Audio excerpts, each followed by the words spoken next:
Praise the Lord Jesus Christ. ਕਦੇ Bible ਪੜ੍ਹਦੇ ਹੋਏ ਇੰਜ ਲੱਗਿਆ ਹੈ ਕਿ ਕੋਈ ਹੁਕਮ ਕਿਸੇ ਦੂਜੇ ਹੁਕਮ ਦੇ ਬਿਲਕੁਲ ਉਲਟ ਜਾ ਰਿਹਾ ਹੋਵੇ। ਖੈਰ, ਅੱਜ ਆਪਾਂ ਪੌਲਸ ਰਸੂਲ ਦੀਆਂ ਲਿਖਤਾਂ ਵਿੱਚੋਂ ਇੱਕ ਅਜਿਹੇ ਹੀ ਬੜੇ ਦਿਲਚਸਪ ਵਿਸ਼ੇ ਨੂੰ ਸਮਝਾਂਗੇ ਜਿਸ ਨੇ ਸਦੀਆਂ ਤੋਂ ਵਿਸ਼ਵਾਸੀਆਂ ਨੂੰ ਸੋਚਣ ਲਈ ਮਜਬੂਰ ਕੀਤਾ ਹੈ। ਦੇਖੋ, ਕਲੂਸੀਆਂ ਦੀ ਕਿਤਾਬ ਵਿੱਚ ਸਾਨੂੰ ਇੱਕ ਬਹੁਤ ਸਖਤ ਚੇਤਾਵਨੀ ਮਿਲਦੀ ਹੈ, ਨਾ ਹੱਥ ਲਾਓ, ਨਾ ਚੱਖੋ, ਨਾ ਛੂਹੋ। ਇਹ ਤਾਂ ਬਿਲਕੁਲ ਸਾਫ਼-ਸਾਫ਼ ਲੱਗਦਾ ਹੈ ਨਾ? ਇੱਕ ਸਿੱਧਾ ਜਿਹਾ ਨਿਯਮ ਜੋ ਕਹਿੰਦਾ ਹੈ ਕਿ ਕੁਝ ਚੀਜ਼ਾਂ ਤੋਂ ਪੂਰੀ ਤਰ੍ਹਾਂ ਦੂਰ ਰਹਿਣਾ ਹੈ। ਪਰ ਕੀ ਕਹਾਣੀ ਸੱਚਮੁੱਚ ਇੰਨੀ ਹੀ ਸਿੱਧੀ ਹੈ? ਤਾਂ ਫਿਰ ਇੱਥੇ ਇੱਕ ਵੱਡਾ ਸਵਾਲ ਖੜਾ ਹੁੰਦਾ ਹੈ। ਜੇ ਛੂਣਾ ਮਨਾ ਹੈ ਤਾਂ ਫਿਰ ਬਾਈਬਲ ਵਿੱਚ ਹੀ ਅਜਿਹੀਆਂ ਕਹਾਣੀਆਂ ਕਿਉਂ ਨੇ ਜਿੱਥੇ ਸਿਰਫ ਇੱਕ ਛੋਹ ਨਾਲ ਵੱਡੇ-ਵੱਡੇ ਚਮਤਕਾਰ ਹੋ ਜਾਂਦੇ ਨੇ? ਆਓ ਰਲ ਕੇ ਈਸ਼ਵਰੀ ਹੁਕਮਾਂ ਅਤੇ ਇਨਸਾਨੀ ਨਿਯਮਾਂ ਦੇ ਇਸ ਗੁੰਝਲਦਾਰ ਜਾਲ ਨੂੰ ਖੋਲ੍ਹਣ ਦੀ ਕੋਸ਼ਿਸ਼ ਕਰੀਏ। ਇਸ ਨੂੰ ਸਮਝਣ ਲਈ ਆਓ ਪਹਿਲਾਂ ਨਿਯਮਾਂ ਦੀ ਦੁਨੀਆ ਵਿੱਚ ਚੱਲੀਏ। ਪੌਲਸ ਰਸੂਲ ਸਾਨੂੰ ਇੱਕ ਸਵਾਲ ਪੁੱਛਦੇ ਨੇ ਕਿ ਅਸੀਂ ਸੱਚਮੁੱਚ ਆਜ਼ਾਦ ਹਾਂ ਜਾਂ ਫਿਰ ਅਸੀਂ ਅਜੇ ਵੀ ਇਨਸਾਨਾਂ ਦੇ ਬਣਾਏ ਨਿਯਮਾਂ ਦੇ ਗੁਲਾਮ ਬਣੇ ਹੋਏ ਹਾਂ? ਤਾਂ ਪੌਲਸ ਦੀ ਮੁੱਖ ਦਲੀਲ ਇਹ ਹੈ ਕਿ ਮਸੀਹ ਵਿੱਚ ਵਿਸ਼ਵਾਸ ਕਰਕੇ ਅਸੀਂ ਦੁਨੀਆ ਦੇ ਬਣਾਏ ਹੋਏ ਸਿਧਾਂਤਾਂ ਲਈ ਇੱਕ ਤਰ੍ਹਾਂ ਨਾਲ ਮਰ ਚੁੱਕੇ ਹਾਂ। ਇਸ ਦਾ ਮਤਲਬ ਇਹ ਹੈ ਕਿ ਜਿਹੜੇ ਨਿਯਮ ਤੇ ਰੀਤੀ ਰਿਵਾਜ ਇਨਸਾਨਾਂ ਨੇ ਬਣਾਏ ਨੇ, ਹੁਣ ਉਹਨਾਂ ਦਾ ਸਾਡੇ ਉੱਤੇ ਕੋਈ ਜ਼ੋਰ ਨਹੀਂ ਹੈ। ਅਸੀਂ ਉਹਨਾਂ ਬੰਧਨਾਂ ਤੋਂ ਆਜ਼ਾਦ ਹੋ ਗਏ ਹਾਂ। ਦੇਖਣ ਨੂੰ ਇਹ ਇਨਸਾਨੀ ਨਿਯਮ ਬੜੇ ਸਿਆਣਪ ਵਾਲੇ ਲੱਗ ਸਕਦੇ ਹਨ। ਇੰਜ ਲੱਗਦਾ ਹੈ ਜਿਵੇਂ ਇਹ ਸਾਨੂੰ ਅਨੁਸ਼ਾਸਨ ਸਿਖਾਉਂਦੇ ਨੇ, ਪਰ ਪੌਲਸ ਚੇਤਾਵਨੀ ਦਿੰਦੇ ਨੇ ਕਿ ਇਹ ਸਿਰਫ ਇੱਕ ਦਿਖ ਹੈ, ਇੱਕ ਦਿਖਾਵਾ। ਅਸਲ ਵਿੱਚ ਇਹਨਾਂ ਨਿਯਮਾਂ ਵਿੱਚ ਸਾਡੀਆਂ ਗਲਤ ਇੱਛਾਵਾਂ ਨੂੰ ਰੋਕਣ ਦੀ ਕੋਈ ਤਾਕਤ ਨਹੀਂ ਹੁੰਦੀ। ਹੁਣ ਆਪਾਂ ਇਸ ਵਿਰੋਧਾਭਾਸ ਦੇ ਬਿਲਕੁਲ ਕੇਂਦਰ ਵਿੱਚ ਆਉਂਦੇ ਹਾਂ, ਛੂਣਾ। ਇੱਕ ਪਾਸੇ ਬਾਈਬਲ ਕਹਿੰਦੀ ਹੈ ਕਿ ਇਸ ਨਾਲ ਇਲਾਜ ਹੁੰਦਾ ਹੈ, ਇਹ ਸ਼ਕਤੀ ਦਾ ਸਰੋਤ ਹੈ, ਤੇ ਦੂਜੇ ਪਾਸੇ ਇਸ ਤੇ ਸਖਤ ਮਨਾਹੀ ਹੈ। ਆਓ ਇਸ ਦੋ ਪੱਖੀ ਸੱਚ ਨੂੰ ਹੋਰ ਗੌਰ ਨਾਲ ਵੇਖੀਏ। ਦੇਖੋ, ਇੱਕ ਪਾਸੇ ਯੀਸੂ ਦੇ ਕੱਪੜੇ ਨੂੰ ਸਿਰਫ ਛੂਹਣ ਨਾਲ ਹੀ 12 ਸਾਲਾਂ ਤੋਂ ਬਿਮਾਰ ਇੱਕ ਔਰਤ ਠੀਕ ਹੋ ਜਾਂਦੀ ਹੈ, ਪਰ ਦੂਜੇ ਪਾਸੇ ਜਦੋਂ ਉਸਦਾ ਪਰਮੇਸ਼ਵਰ ਦੇ ਪਵਿੱਤਰ ਸੰਦੂਕ ਨੂੰ ਡਿੱਗਣ ਤੋਂ ਬਚਾਉਣ ਲਈ ਛੂੰਹਦਾ ਹੈ ਤਾਂ ਉਸ ਦੀ ਮੌਤ ਹੋ ਜਾਂਦੀ ਹੈ। ਇਹ ਕਿਵੇਂ ਹੋ ਸਕਦਾ ਹੈ?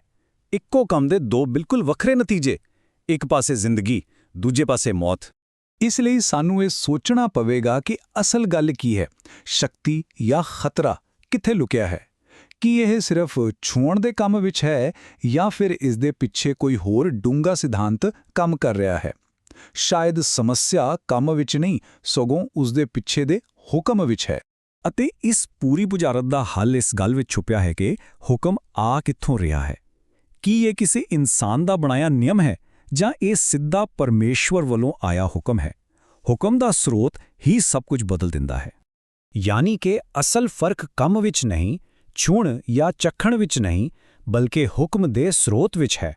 ਸਾਨੂੰ ਹਮੇਸ਼ਾ ਇਹ ਸਵਾਲ ਪੁੱਛਣਾ ਚਾਹੀਦਾ ਹੈ ਕਿ ਇਹ ਨਿਯਮ ਸਿਰਫ ਇੱਕ ਇਨਸਾਨੀ ਪਰੰਪਰਾ ਹੈ ਜੋ ਪੀੜ੍ਹੀਆਂ ਤੋਂ ਚੱਲੀ ਆ ਰਹੀ ਹੈ, ਜਾਂ ਕਿ ਇਹ ਸਿੱਧਾ ਪਰਮੇਸ਼ਵਰ ਦਾ ਵਚਨ ਹੈ? ਦੋਵਾਂ ਵਿੱਚ ਜ਼ਮੀਨ ਆਸਮਾਨ ਦਾ ਫਰਕ ਹੈ। ਇਸ ਤਰਕ ਨੂੰ ਆਪਾਂ 3 ਸੌਖੇ ਕਦਮਾਂ ਵਿੱਚ ਸਮਝ ਸਕਦੇ ਹਾਂ। ਪਹਿਲੀ ਗੱਲ, ਕੋਈ ਵੀ ਸਰੀਰਕ ਕੰਮ ਜਿਵੇਂ ਛੂਹਣਾ ਆਪਣੇ ਆਪ ਵਿੱਚ ਨਾ ਚੰਗਾ ਹੈ ਨਾ ਮਾੜਾ। ਦੂਜੀ ਗੱਲ, ਉਸ ਕੰਮ ਦਾ ਅਧਿਕਾਰ ਇਸ ਗੱਲ ਤੇ ਨਿਰਭਰ ਕਰਦਾ ਹੈ ਕਿ ਹੁਕਮ ਕਿਸ ਨੇ ਦਿੱਤਾ ਹੈ, ਕਿਸੇ ਇਨਸਾਨ ਨੇ ਜਾਂ ਖੁਦ ਪਰਮੇਸ਼ਵਰ ਨੇ। ਤੇ ਤੀਜੀ ਤੇ ਸਭ ਤੋਂ ਜ਼ਰੂਰੀ ਗੱਲ, ਅਸਲ ਆਤਮਿਕ ਨਤੀਜਾ ਪਰਮੇਸ਼ਵਰ ਦੇ ਉਸ ਖਾਸ ਹੁਕਮ ਨੂੰ ਮੰਨਣ ਜਾਂ ਨਾ ਮੰਨਣ ਤੋਂ ਨਿਕਲਦਾ ਹੈ। ਆਦਮ ਅਤੇ ਹੱਵਾ ਦੀ ਕਹਾਣੀ ਇਸ ਦੀ ਸਭ ਤੋਂ ਵਧੀਆ ਮਿਸਾਲ ਹੈ। ਉਹਨਾਂ ਨੂੰ ਸਜ਼ਾ ਫਲ ਨੂੰ ਛੋਹਣ ਕਰਕੇ ਨਹੀਂ ਮਿਲੀ ਸੀ, ਸਗੋਂ ਪਰਮੇਸ਼ਵਰ ਦੇ ਸਪਸ਼ਟ ਹੁਕਮ ਨੂੰ ਤੋੜਨ ਕਰਕੇ ਮਿਲੀ ਸੀ। ਸਮੱਸਿਆ ਛੋਹਣ ਵਿੱਚ ਨਹੀਂ ਸੀ, ਸਮੱਸਿਆ ਆਗਿਆ ਨਾ ਮੰਨਣ ਵਿੱਚ ਸੀ।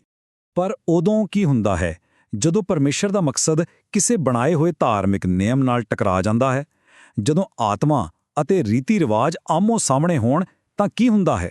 ਯਾਦ ਕਰੋ, ਜਦੋਂ ਰਾਜਾ ਦਾਊਦ ਤੇ ਉਸਦੇ ਸਾਥੀ ਭੁੱਖੇ ਸਨ, ਉਹਨਾਂ ਨੇ ਉਹ ਪਵਿੱਤਰ ਰੋਟੀ ਖਾ ਲਈ ਜੋ ਨਿਯਮ ਦੇ ਮੁਤਾਬਿਕ ਸਿਰਫ ਜਾਜਕਾਂ ਲਈ ਸੀ। ਇੱਥੇ ਇਨਸਾਨੀ ਲੋੜ ਨੇ ਇੱਕ ਧਾਰਮਿਕ ਨਿਯਮ ਨੂੰ ਪਿੱਛੇ ਛੱਡ ਦਿੱਤਾ, ਕਿਉਂਕਿ ਪਰਮੇਸ਼ਵਰ ਦਇਆ ਨੂੰ ਬਲੀਦਾਨ ਤੋਂ ਵੱਧ ਮਹੱਤਵ ਦਿੰਦਾ ਹੈ। ਪੌਲਸ ਇਸੇ ਸਿਧਾਂਤ ਨੂੰ ਹੋਰ ਸਾਫ਼ ਕਰਦੇ ਨੇ ਜਦੋਂ ਉਹ ਕਹਿੰਦੇ ਨੇ, ਸਭ ਕੁਝ ਜਾਇਜ਼ ਹੈ ਪਰ ਸਭ ਕੁਝ ਲਾਭਦਾਇਕ ਨਹੀਂ ਹੈ। ਮਤਲਬ ਮਸੀਹ ਵਿੱਚ ਮਿਲੀ ਸਾਡੀ ਆਜ਼ਾਦੀ ਦਾ ਮਕਸਦ ਹਰ ਕੰਮ ਕਰਨਾ ਨਹੀਂ, ਸਗੋਂ ਸਿਰਫ ਉਹ ਕੰਮ ਕਰਨਾ ਹੈ ਜੋ ਸਾਨੂੰ ਤੇ ਦੂਜਿਆਂ ਨੂੰ ਆਤਮਿਕ ਤੌਰ ਤੇ ਮਜ਼ਬੂਤ ਕਰੇ। ਤਾਂ ਫਿਰ ਇਹ ਸਾਰੀ ਗੱਲਬਾਤ ਦਾ ਅੱਜ ਸਾਡੇ ਲਈ ਕੀ ਮਤਲਬ ਹੈ? ਅਸੀਂ ਇਸ ਡੂੰਘੇ ਸਿਧਾਂਤ ਨੂੰ ਆਪਣੀ ਰੋਜ਼ਾਨਾ ਦੀ ਜ਼ਿੰਦਗੀ ਵਿੱਚ ਕਿਵੇਂ ਲਾਗੂ ਕਰ ਸਕਦੇ ਹਾਂ? ਇਸ ਨੂੰ ਲਾਗੂ ਕਰਨ ਲਈ ਸਾਨੂੰ ਕੁਝ ਗੱਲਾਂ ਤੇ ਧਿਆਨ ਦੇਣਾ ਪਵੇਗਾ। ਸਭ ਤੋਂ ਪਹਿਲਾਂ ਸਾਨੂੰ ਪਰੰਪਰਾ ਅਤੇ ਪਰਮੇਸ਼ਵਰ ਦੇ ਸੱਚੇ ਹੁਕਮ ਵਿੱਚ ਫਰਕ ਕਰਨਾ ਸਿੱਖਣਾ ਪਵੇਗਾ। ਦੂਜਾ, ਸਾਡੀ ਆਜ਼ਾਦੀ ਕਿਸੇ ਦੂਜੇ ਲਈ ਠੋਕਰ ਦਾ ਕਾਰਨ ਨਾ ਬਣੇ। ਤੀਜਾ, ਇਹ ਯਾਦ ਰੱਖਣਾ ਕਿ ਪਵਿੱਤਰਤਾ ਨਿਯਮਾਂ ਦੀ ਲੰਬੀ ਲਿਸਟ ਪੂਰੀ ਕਰਨ ਨਾਲ ਨਹੀਂ, ਸਗੋਂ ਪਰਮੇਸ਼ਵਰ ਦੀ ਆਗਿਆ ਮੰਨਣ ਨਾਲ ਆਉਂਦੀ ਹੈ। ਤੇ ਅਖੀਰ ਵਿੱਚ ਇਹ ਸਮਝਣਾ ਕਿ ਸਾਡੀ ਅਸਲ ਸੁਰੱਖਿਆ ਕਿਸੇ ਚੀਜ਼ ਤੋਂ ਬਚਣ ਵਿੱਚ ਨਹੀਂ, ਸਗੋਂ ਪਰਮੇਸ਼ਰ ਵਿੱਚ ਹੈ। ਸੋ ਸਾਰੀ ਗੱਲ ਦਾ ਨਿਚੋੜ ਬਸ ਇਹੀ ਹੈ, ਆਪਣਾ ਧਿਆਨ ਨਿਯਮਾਂ ਦੀ ਇੱਕ ਸੂਚੀ ਤੋਂ ਹਟਾ ਕੇ ਪਰਮੇਸ਼ਰ ਨਾਲ ਆਗਿਆਕਾਰੀ ਦੇ ਇੱਕ ਜੀਵੰਤ ਰਿਸ਼ਤੇ ਵੱਲ ਲਗਾਉਣਾ ਹੈ। ਅਸਲ ਮਹੱਤਵ ਨਿਯਮ ਦਾ ਨਹੀਂ, ਸਗੋਂ ਪਰਮੇਸ਼ਰ ਦੇ ਹੁਕਮ ਨੂੰ ਮੰਨਣ ਦਾ ਹੈ। ਤੇ ਜਾਂਦੇ-ਜਾਂਦੇ ਇਹ ਸਵਾਲ ਆਪਣੇ ਆਪ ਤੋਂ ਪੁੱਛਣ ਲਈ ਹੈ, ਸਾਡੀਆਂ ਆਪਣੀਆਂ ਜ਼ਿੰਦਗੀਆਂ ਵਿੱਚ ਅਜਿਹੇ ਕਿਹੜੇ ਨਿਯਮ ਹਨ ਜਿਨ੍ਹਾਂ ਨੂੰ ਅਸੀਂ ਸਿਰਫ ਇਸ ਲਈ ਮੰਨ ਰਹੇ ਹਾਂ ਕਿਉਂਕਿ ਸਾਰੇ ਮੰਨਦੇ ਆ ਰਹੇ ਹਾਂ? ਆਓ ਹਿੰਮਤ ਕਰੀਏ ਤੇ ਜਾਂਚ ਕਰੀਏ ਕਿ ਕਿਹੜੀ ਗੱਲ ਸੱਚਮੁੱਚ ਪਰਮੇਸ਼ਵਰ ਵੱਲੋਂ ਹੈ ਅਤੇ ਕਿਹੜੀ ਸਿਰਫ ਇਨਸਾਨ ਦੀ ਬਣਾਈ ਪਰੰਪਰਾ। Praise the Lord.